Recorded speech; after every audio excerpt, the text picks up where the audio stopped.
Hello there. My name's Joe, and I'm a football manager. My credentials speak for themselves. I have no coaching badges. I have no real world experience in a management position, and the highest level of football I've ever played in was the youth level at my local YMCA for one season. But that said, I've managed to do the impossible. In Football Manager, I managed to win not only the Premier League, but the Champions League with Tottenham Hotspur FC, which means I'm more than ready to take on something bigger. And that's why I'm here now, today. What I'm intending to do is something no one has ever done before, a challenge that may not even be possible, but one that I'm willing to try.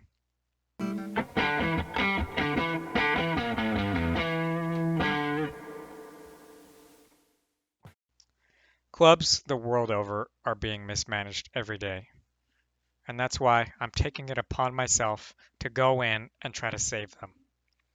I'll be giving myself one season and one season only to go in and save these clubs, either by fixing their finances, adjusting their rosters, or perfecting their tactics.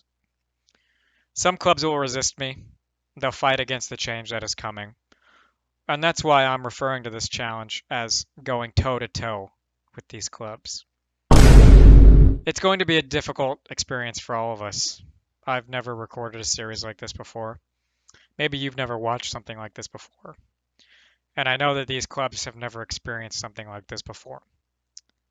But rest assured, these clubs need help.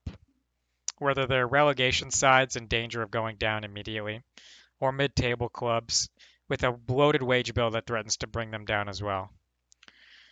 All of these clubs will need help. Some of them may be even European giants of the game, wanting to maintain their glory, or maybe even get back to the glory that they've just recently lost. All I know for sure is that I'm the man for the job. If I am successful, I'll have nothing to show for it, and I'll probably forget that I was even successful after maybe 3 weeks. Should I fail, or if I'm fired early, there are no repercussions whatsoever. But I will have to live with the sting and bitter disappointment that will haunt me the rest of my days. But still, it's a challenge that I'm ready to tackle, and I hope you guys are ready to come along.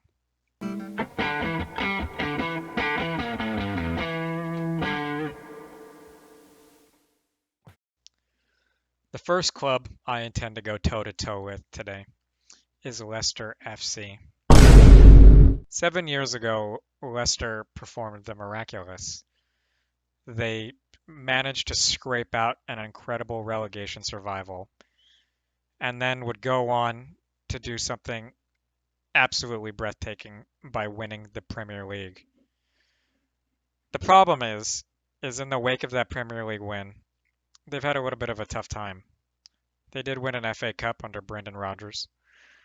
But the problem is that I think because of Brendan Rodgers' deficiencies as a recruiter and the sudden appearance of COVID devastating the owner's alternative business, Leicester City has fallen on hard times, and as of recording this video, are in real danger of being relegated in the real world. But I don't think that they should be relegated. I think that they're a club that deserves to stay up, and that's why I've chosen to save them.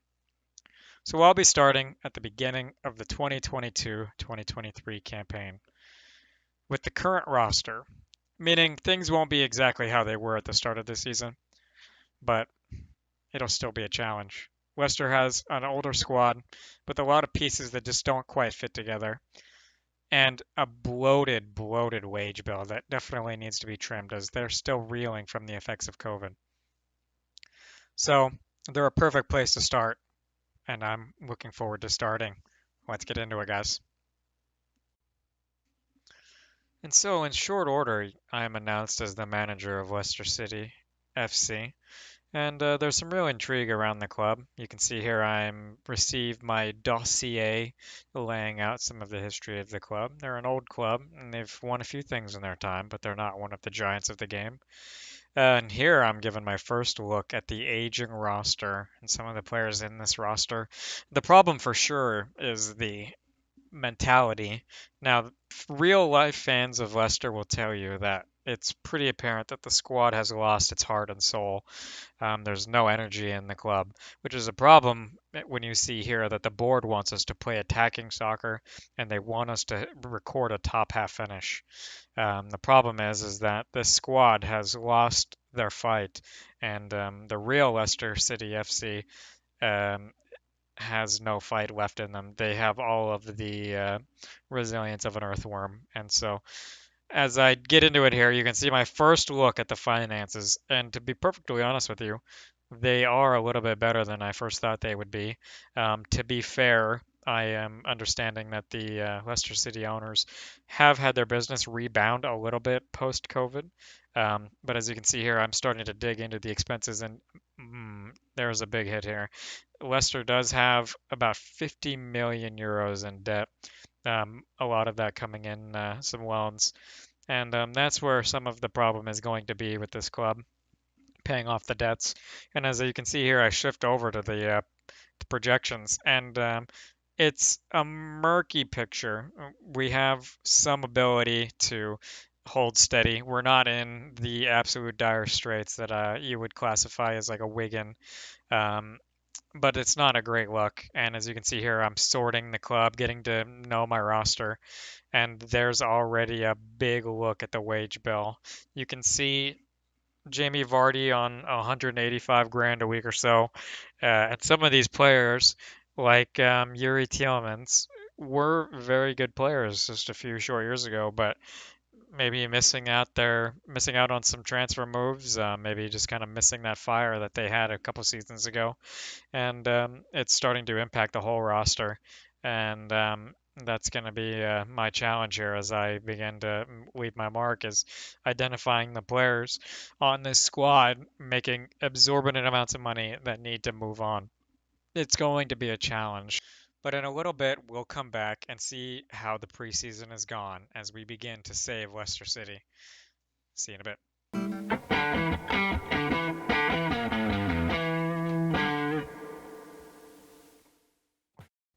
So we're finally back, guys. It's been a very long, very challenging preseason, but I think I've made plenty of moves that should have Leicester City positioned in the right direction. We've made several sales, um, generating a lot of transfer revenue, but also clearing the wage bill quite remarkably to the point that we've actually got more money to play with than I even knew what to do with. Um, but at the same time, we've also made some moves to the backroom staff. Um, as mentioned before, this is a one season project. So the minute the season ends, I'm going to resign from my position as the manager of the club.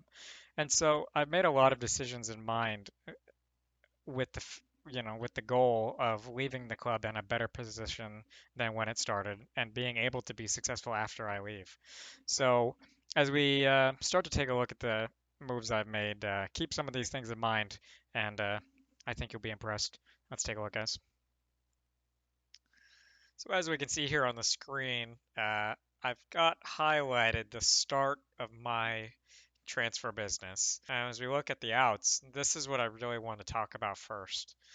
I started with a few loans, started small just to get some youngsters out of the way, just kind of move them on, give them some different, give them a future somewhere else, because I didn't really see them having a future with us. Those things happen. But if you see here, draw your attention to two transfers. Yuri Tielemans and James Maddison, both going to Manchester City for a combined 100 million euros. And this is a big deal because James Maddison was on 175 grand a week, I believe, or 185. And Yuri Tielemans was on about 150, 155 grand a week. And so by letting these two players go, we've been able to save about 320-ish grand a week on wages, almost more than a mil per month. And that's huge. for a rebuild to have that much extra money in your pocket to spend. And of course, getting 100 million in the transfer budget is doesn't hurt either. So a lot of outgoings. I think it's realistic to what we will expect to see in Leicester's real life off season this coming summer. And I think it's necessary moves. I think a lot of these players that we've agreed to move on, they're players that I think fans can tell don't really have the heart that the club needs them to have. I think, like in the case of probably Yuri Tielemans the most, he was a player that 2 or 3 seasons ago had tremendous upside and was really a rising star. And I think that there was maybe some contention of a failed move. Maybe he wanted to leave and Leicester didn't let him go. Whatever the case, they offered him an improved contract, but he has kind of stagnated. And I think it was time for him to get out the door. I think it was time for both parties to move on. And so I was the one that pulled the trigger on that. And I could expect something to that effect will happen this summer in real life. So as we can see here, Leicester does play a 4-2-3-1, and that's going to be the system I'm trying to emulate as well. Now, the big difference I think that we see in my tactic compared to probably the tactics we've watched Brendan Rodgers emulate or deploy in his few seasons at Leicester, I'm trying to really cover our defense. I think we have a pretty slow back line where nobody really has a lot of pace. And so we're going to be setting up in a mid block here, really drawing teams in and then compressing the field to try and win the ball back in the midfield. And then using that compression, we're going to try and spring counterattacks. And we're also going to try to counter press. But I think it might be more prudent to cover our defense with a regroup here now that I look at it. But still, offensively, we're going to be trying to play quickly. We're trying to get up the field, stretch defenses. That's one of our best features of this club is that we have pace in a lot of our attacking positions. Tete, absolutely rapid and on loan. Might be someone we bring in permanently. Kelechi Iheanacho, obviously, a physical profile to be envious of. And his profile, as well as Pat Stendaka, is the reason why we want to play with a pressing forward on support. I think that with this pressing forward role, we'll be able to compress the field and not allow opponents time on the ball. But also with this role, we'll allow these guys to hold up while we bring other players into play, particularly our attacking trident here.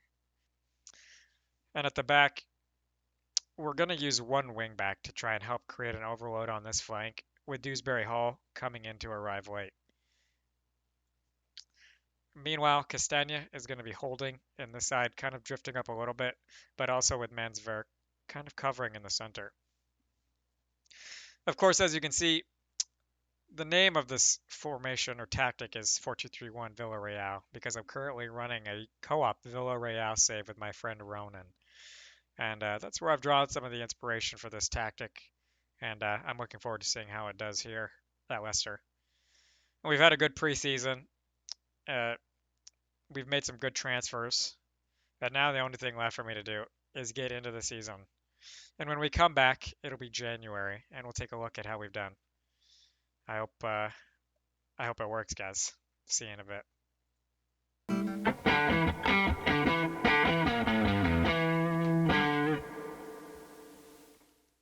All right, guys, we're back. Now, I played the first 2 games of our season and then decided that I wanted to see if the team that I'd built could handle the Premier League. So I simulated. And I simulated to December 31st. The World Cup got underway and is finally concluded, and the Premier League is just starting to get rolling again. So let's see how my team did while I was gone, eh? Well, I was sacked. And I was sacked relatively soon, October 19th. Unfortunately, I think Leicester didn't give me the time I needed to implement my ideas. And I think that this is a big mistake on their part. That said, let's click around a little bit and see how the club did while I was there. So as we look here, I don't remember setting my team up to play a 3-5-2, especially not one this defensive. So I think my mistake was not being more hands-on in the day-to-day tactical implementation of the club. And it seems like that really came back to bite me in the ass here. So something to learn from as we move forward here. So as we can see here, I've highlighted all the games that I was actually a manager of the club for. And if we keep in mind that I actually didn't get to use my tactic except for in the first game that I played, and also Chelsea and also Brentford, I don't really accept responsibility for these results because apparently my assistant manager overrode my decisions. And as you can see, the minute that I was sacked, our results improved.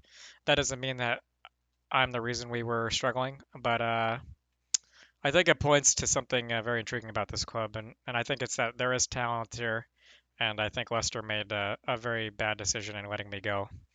But I also understand that I should have been more involved in the process. So I think it's safe to say I went toe to toe with Leicester City and I failed. But I also succeeded because I think I left the club in a much better position than when I arrived. Some may disagree with that, but I feel pretty confident in my assessment. There are some things that I'll need to work on as I move forward as a manager and as this series progresses. But it's a challenge that I still think can be done, and I'm looking forward to going on this journey. So I appreciate you guys taking the time to watch me and watch me go toe to toe with Leicester. If you have another club in mind that you think I should go toe to toe with, please feel free to drop a DM or leave a comment below. Thank you so much for watching, guys, and I'll catch you next time when I go toe to toe with another club.